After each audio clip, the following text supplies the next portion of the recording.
দীর্ঘ ১৬ বছর বেগম খালেদা জিয়ার ছায়াসঙ্গী ছিলেন গৃহকর্মী ফাতেমা। শুধু বাসভবন নয়, বেগম জিয়ার সঙ্গে কারাগারেও গিয়েছেন এই নারী। দেশে বিদেশে চিকিৎসাধীন অবস্থায় সাবেক প্রধানমন্ত্রীকে সার্বক্ষণিক সঙ্গ দিয়েছেন।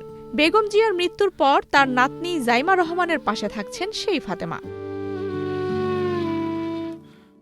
২ ফেব্রুয়ারি সোমবার বিকেলে ঢাকার বনানীর DOHS খেলার মাঠে তরুণদের সঙ্গে এক চায়ের আড্ডায় অংশ নেন তারেক রহমানের কন্যা জাইমা।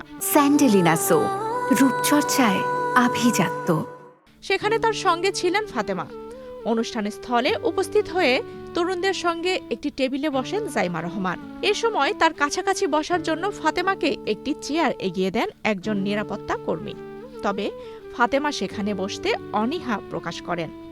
এরপর তার জন্য পাশের একটি খালি টেবিলে বসার ব্যবস্থা করা হয়। পুরো আয়োজনে সেখানেই বসেছিলেন ফাতেমা।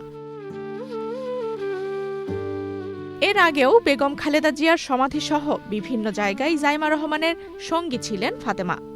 খালেদা জিয়ার পর এখন জাইমা রহমানের ব্যক্তিগত সহচর হিসেবেই দায়িত্ব পালন করছেন তিনি। দৈনন্দিন প্রয়োজন ও চলাফেরার ক্ষেত্রে জাইমা রহমানকে নিয়মিত সঙ্গ দিচ্ছেন ফাতেমা, ঠিক যেমনটি তিনি খালেদা জিয়ার ক্ষেত্রে করতেন।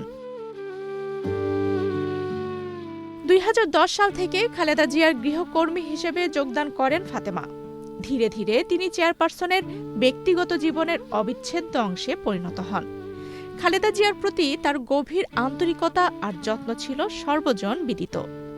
২০১৮ সালের ৮ ফেব্রুয়ারি খালেদা জিয়াকে কারাগারে পাঠানো হলে আইনজীবীদের আবেদনের পর ফাতেমাকে গৃহ পরিচারিকা হিসেবে সঙ্গে রাখার অনুমতি দেয়া হয়।